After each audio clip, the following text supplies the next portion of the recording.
Maybe a little louder, please. Oh, yeah, I'm just saying, I'm thinking that one of the ways. Oh, they're saying stand up. Oh. I think we can hear you. So I'll dance. If I stand up, I dance. One of the ways that I think about actually being in the conversation is to really tune into how you're feeling in this conversation as we're trying to have it now. And I can tell you, I feel tense. You know, I just feel a little anxious, a little nervous. And I know one of the things that gets going for me, Chris, when I heard the two of you, you know, with these different stories, is I resonated with so much of it. And then at a certain point, and I know this is my own racism, is I get this white person guilt, which I want to say, Chris, don't focus so much on yourself, because there's a way that if you, when you try to be in authentic dialogue, then all of a sudden it's okay, let's worry about the white person's shame or something. And I'm saying it more as a statement, not like that's what we're doing, but I realize it's one of the things that paralyzes me in trying to move into the authentic connection. You know what I mean? I want it to be okay, and, you know, I don't know, I guess I'm saying it's scary or something. I don't know, but maybe I'm afraid of taking up too much space. What's scary?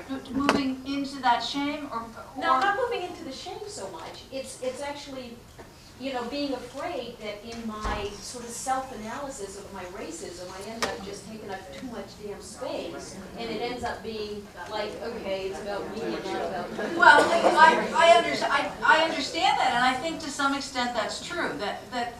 That at those moments, I really am. I mean, maybe not at the moment. I'll sort of, you know, finish or whatever. But I have to go inside myself and really find what that is and work on it. And it's not. But the benefit is that next time it isn't there. So next time I don't say or think the racist thing. Do you see what I'm saying? Yeah. But absolutely, in the work of taking it apart, it does, you know, it's one of those disconnects that the next thing is a better reconnect. But it absolutely, I have to do that. That's right. And I don't know another way to do it. I'm going to go to the back. What I think is interesting, you know, that you're feeling tense here in this conversation, is that when you have a dialogue like this, it's funny, if Catherine Stockett and I were trying to have a conversation, and just saying. If she wasn't coming from the perspective of, I didn't know what was going. This is a quote from her. I didn't know what I was doing. I was just making SHIT up. That is a quote. You know, if she came from a, you know, gee, I just said something, I know that might have been a little offensive, but that's not where I was going. I can read a difference between complete naivete encased in privilege and craziness than someone making an error. You know what I mean? In that reach out. There's a difference there. And I think we should acknowledge that so everybody's tension can go down here. Because just because you say something that's, I mean, I certainly have said some untoward things. And I've had the ugly conversations with my white girlfriends. And I don't think you can get there unless you've had to throw down ugly. I really do not think you can. I cannot call you my friend unless we have been around that block. Ugly. To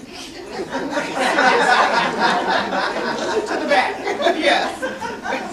Yeah, sure. Can everyone hear me? Yeah. Okay. Loud voice. I've been thinking about shame and Americanism, I guess, or that this is a very American book. And the background to this is I spent the last 5 years in the UK, and I heard The Help as a BBC radio play. And it's sort of in this genre that you get in the UK and in Europe of, we're going to explicate the crazy Americans. So, you know, stuff that would, it wasn't always about race, but it was always sort of, they had to break it down in this way. You know, this is the way the American psyche works, and isn't it strange? But, and you were talking about this shame that comes up, and I know for me that comes up, but it only comes up in the American context, versus I was in Britain, and I'd be around people, and this woman I was with, we just had a conversation in passing with a colleague, and she was Irish versus he was British, and she said, well, I felt very insecure because he was quite posh, wasn't he? And I said, really?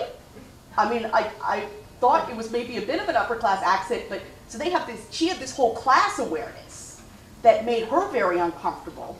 And I was aware in an intellectual sense that there's this class system and that there's also an Irish versus British versus, you know, thing with the colonial history there. But I wasn't getting a visceral reaction to that. And I sort of learned over my 5 years around different race issues in Britain, particularly with people from India and Bangladesh and Pakistan, because that's their largest minority group. Sort of, this is some of the history, and these are words you don't use, or, you know, this is what will set people off.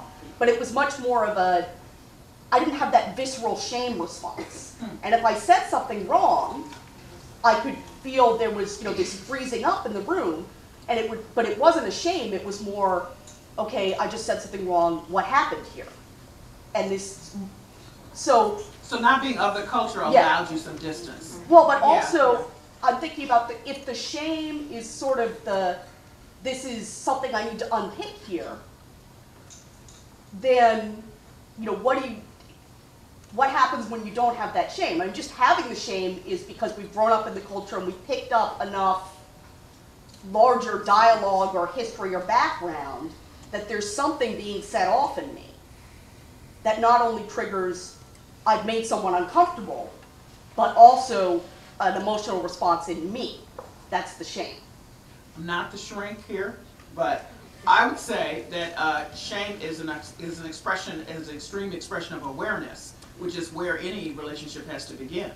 So that, you know, you're put in a place where you're made to feel uncomfortable. That these, that just bridging these conversations often is very uncomfortable.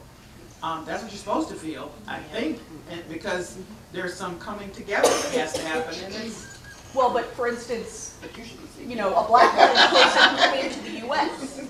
Sorry? A black British person who you know, comes to the U.S. and is coming from an experience of racism, but a different experience from, you know, an African American person.